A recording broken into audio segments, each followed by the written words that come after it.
लीजिए सुनिए गबन भाग 45। एक महीना और निकल गया। मुकदमे के हाईकोर्ट में पेश होने की तिथि नियत हो गई है। रमा के स्वभाव में फिर वही पहले किसी भीरुता और खुशामद आ गई है। अफसरों के इशारे पर नाचता है। शराब की मात्रा पहले से बढ़ गई है। विलासिता ने मानो पंजे में दबा लिया है। कभी कभी उसके कमरे में एक वैश्या जोहरा भी आ जाती है, जिसका गाना वे बड़े शौक से सुनता है। एक दिन उसने बड़ी हसरत के साथ जोहरा से कहा, मैं डरता हूं कहीं तुमसे प्रेम न बढ़ जाए। उसका नतीजा इसके सिवा और क्या होगा कि रो रो कर जिंदगी काटूं। तुमसे वफा की उम्मीद क्या हो सकती है? जोहरा दिल में खुश होकर अपनी बड़ी बड़ी रत्नारी आंखों से उसकी ओर ताकती हुई बोली, हाँ साहब, हम वफा क्या जाने, आखिर वैश्या ही तो ठहरी। बेवफा वैश्या भी कहीं वफादार हो सकती हैं। रमा ने आपत्ति करके पूछा, क्या इसमें कोई शक है? जोहरा, नहीं, जरा भी नहीं। आप लोग हमारे पास मोहब्बत से लबालब भरे दिल लेकर आते हैं, पर हम उसकी जरा भी कदर नहीं करते। यही बात है ना? रमानाथ, बेशक, माफ कीजिएगा, आप मर्दों की तरफदारी कर रहे हैं। हक ये है कि वहां आप लोग दिल बहलाव के लिए जाते हैं, महज गम गलत करने के लिए, महज आनंद उठाने के लिए। जब आपको वफा की तलाशी नहीं होती तो वह मिले क्यों कर? लेकिन इतना मैं जानती हूं कि हम में जितनी बेचारियां मर्दों की बेवफाई से निराश होकर अपना आराम चैन खो बैठती हैं, उनका पता अगर दुनिया को चले तो आंखें खुल जाए। यह हमारी भूल है कि तमाशबीनों से वफा चाहते हैं, चील के घोंसले में मांस ढूंढते हैं, पर प्यासा आदमी अंधे कुएं की तरफ दौड़े तो मेरे ख्याल में उसका कोई कसूर नहीं। उस दिन रात को चलते वक्त जोहरा ने दारोगा को खुशखबरी दी। आज तो हजरत खूब मजे में आए। खुदा ने चाहा तो 2-4 दिन के बाद बीबी का नाम भी ना ले। दारोगा ने खुश होकर कहा, इसीलिए तो तुम्हें बुलाया था। मजा तो जब है कि बीवी यहां से चली जाए, फिर हमें कोई गम ना रहेगा। मालूम होता है स्वराज्य वालों ने उस औरत को मिला लिया है। यह सब एक ही शैतान है।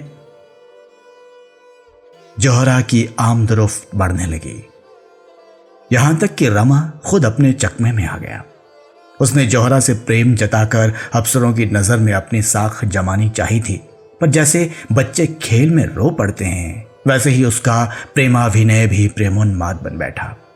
जोहरा उसे अब वफा और मोहब्बत की देवी सी मालूम होती थी। वह जालपा की सी सुंदरी ना सही, बातों में उससे कहीं चतुर, हाव भाव में उससे कहीं कुशल, सम्मोहन कला में कहीं पटु थी।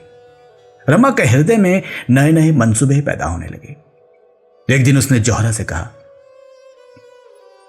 जोहरा, जुदाई का समय आ रहा है। 2-4 दिन में मुझे यहां से चला जाना पड़ेगा।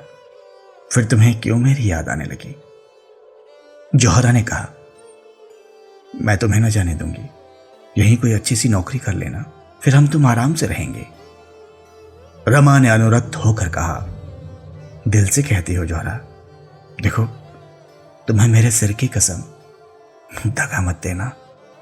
जोहरा, अगर ये खौफ हो तो निकाह पढ़ लो।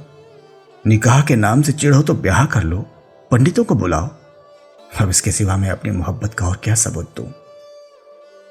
रमा निष्कपट प्रेम का यह परिचय पाकर बेवल हो उठा। जोहरा के मुंह से निकलकर इन शब्दों की सम्मोहक शक्ति कितनी बढ़ गई थी।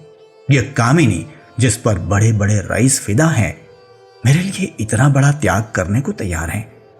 जिस खान में औरों को बालू ही मिलता है, उसमें जिसे सोने के डले मिल जाएं, क्या वह परम भाग्यशाली नहीं है? रमा के मन में कई दिनों तक संग्राम होता रहा। जालपा के साथ उसका जीवन कितना नीरस, कितना कठिन हो जाएगा। वह पग पग पर अपना धर्म और सत्य लेकर खड़ी हो जाएगी और उसका जीवन एक दीर्घ तपस्या, एक स्थायी साधना बनकर रह जाएगा। सात्विक जीवन कभी उसका आदर्श नहीं रहा। साधारण मनुष्य की भांति वह भी भोग विलास करना चाहता था। जालपा की ओर से हटकर उसका विलास से आसक्त मन प्रबल बेग से जोहरा की ओर खींचा। उसको व्रत धारिणी वैश्याओं के उदाहरण याद आने लगे।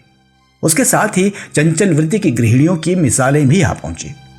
उसने निश्चय किया, यह सब ढकोसला है, न कोई जन्म से निर्दोष है न कोई दोषी।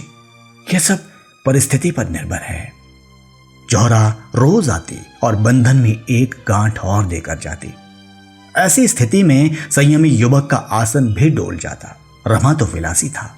अब तक वह केवल इसलिए इधर उधर ना भटक सका था कि ज्यों ही उसके पंख निकले, जालिये ने उसे अपने पिंजरे में बंद कर दिया।